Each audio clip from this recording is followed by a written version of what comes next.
it is liable to destruction and fall. Understanding of the contemplation of dissolution. Any understanding of the contemplation of the dissolution of the knowledge arisen after reflecting on the object is liable to destruction and fall is called knowledge of insight. How has the meaning of a question showing desire to expound? Section 13. Next, in order to show how that comes about, consciousness with materiality as its object, etc., is said. Herein, consciousness with materiality as its object arises and dissolves.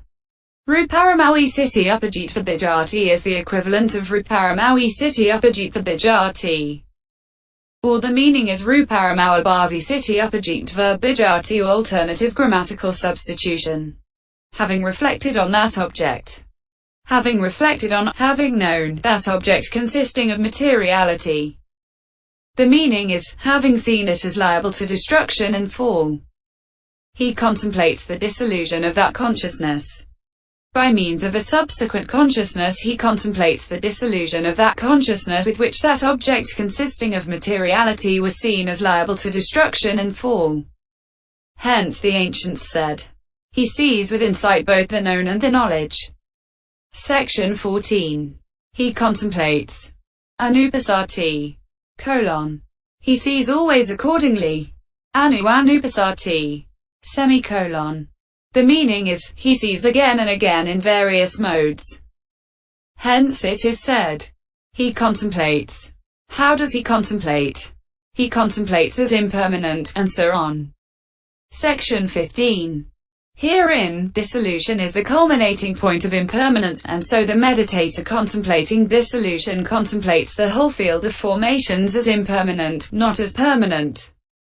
Then, because of the painfulness of what is impermanent and because of the non-existence of self in what is painful, he contemplates that same whole field of formations as painful, not as pleasant. He contemplates it as not self, not as self. Section 16. But what is impermanent, painful, not self, is not something to delight in. And what is not something to delight in is not something to arouse greed for. Consequently, when that field of formations is seen as impermanent, painful, not self, in accordance with the contemplation of dissolution, then he becomes dispassionate, he does not delight. He causes fading away of greed, he does not inflame it. When he does not inflame greed thus, he causes cessation of greed, not its origination, which happens firstly by means of mundane knowledge. 9. The meaning is, he does not cause origination. Section 17. Or alternatively, having thus caused the fading away of greed, and caused the cessation of the seen field of formations, he causes the cessation of the unseen too by means of inferential knowledge, he does not originate it. He gives attention only to its cessation, he sees only its cessation, not its origin, is the meaning. Section 18. Progressing in this way, he relinquishes, he does not grasp. What is meant? What is meant is that this contemplation of impermanence, etc., is also called both relinquishment as giving up and relinquishment as entering into. See Pi Psi 194. Because, by substitution of opposite qualities, it gives up defilements along with aggregate producing karma formations. And because, by seeing the unsatisfactoriness of what is formed, it also enters into, by inclining towards, nibbana, which is the opposite of the formed. Therefore the bhikkhu who possesses that contemplation gives up defilements and enters into nibbana in the way stated, he does not grasp, cling to, defilements by causing rebirth, nor does he grasp, cling to, a formed object through failing to see its unsatisfactoriness.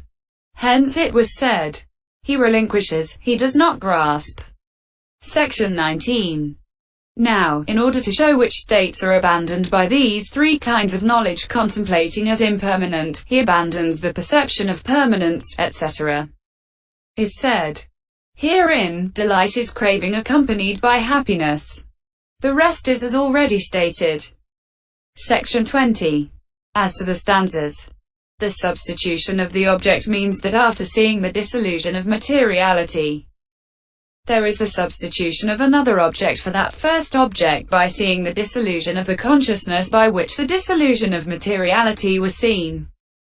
Transference of understanding is the abandoning of rise and the specializing in fall.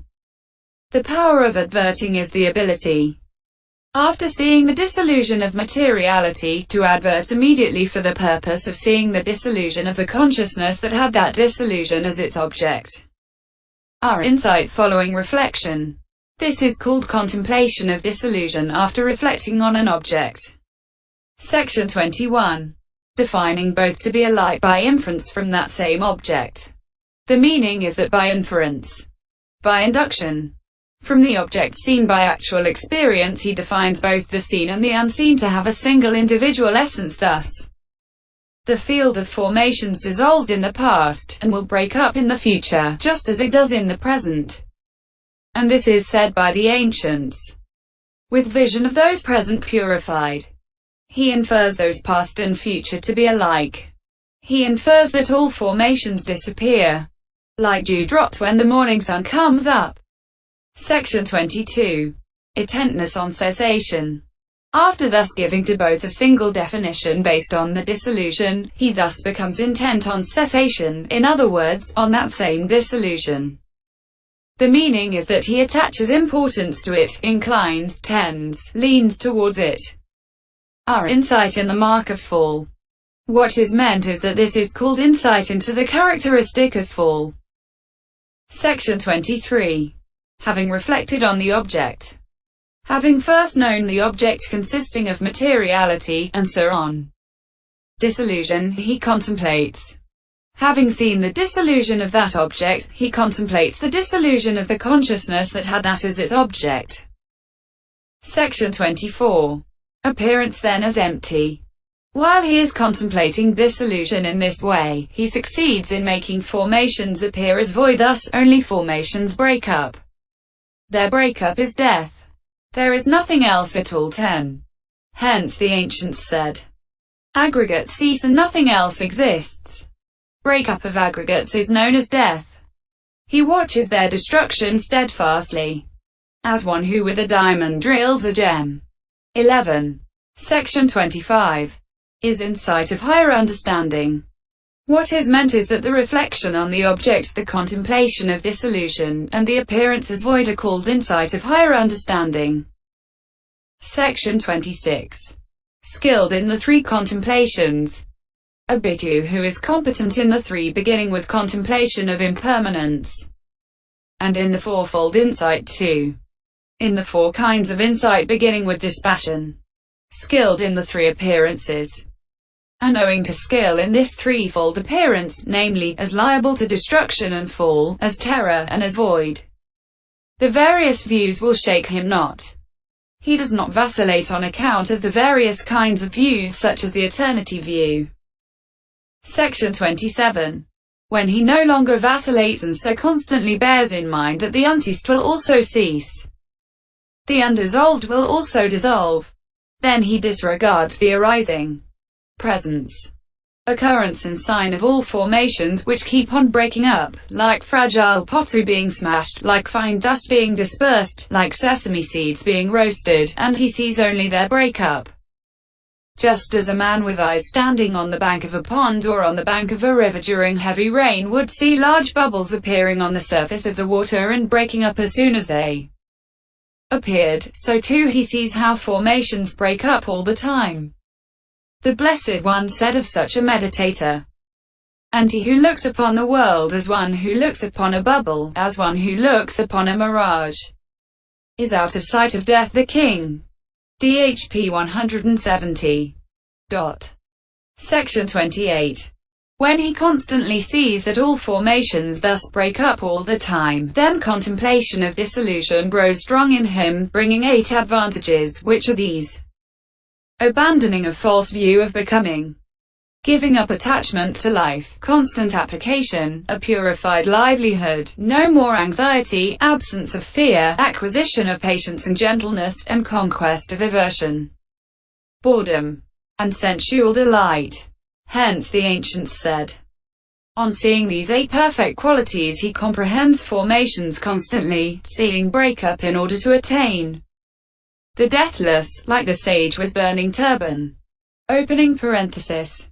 CS 5440. Knowledge of contemplation of dissolution is ended. Knowledge of appearance as terror. Section 29.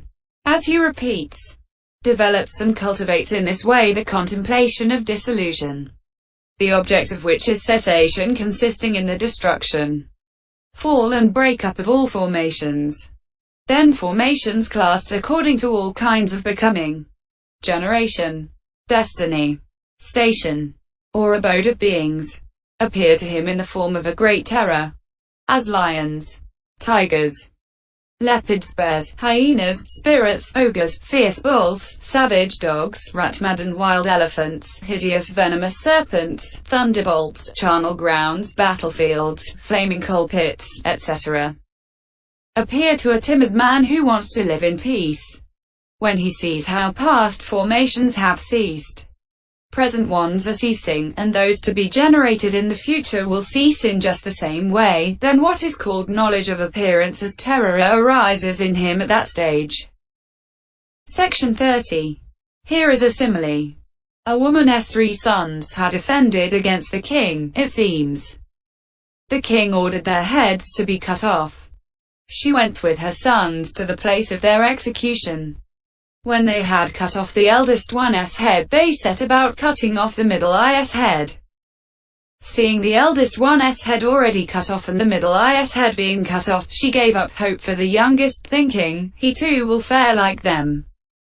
Now, the meditator seeing the cessation of past formations is like the woman seeing the eldest son's head cut off. His Path of Purification Part 3. Understanding. Panna. Seeing the cessation of those present is like her seeing the middle's head being cut off.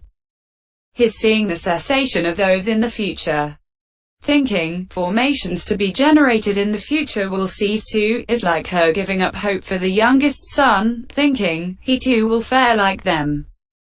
When he sees in this way, knowledge of appearance as terror arises in him at that stage. Section 31. Also another simile. A woman with an infected womb had, it seems, given birth to 10 children. Of these, 9 had already died and 1 was dying in her hands. There was another in her womb. Seeing that 9 were dead and the 10th was dying, she gave up hope about the one in her womb, thinking, it too will fare just like them. Herein, the meditator seeing the cessation of past formations is like the woman remembering the death of the 9 children. The meditator seeing the cessation of those present is like her seeing the moribund state of the one in her hands. His seeing the cessation of those in the future is like her giving up hope about the one in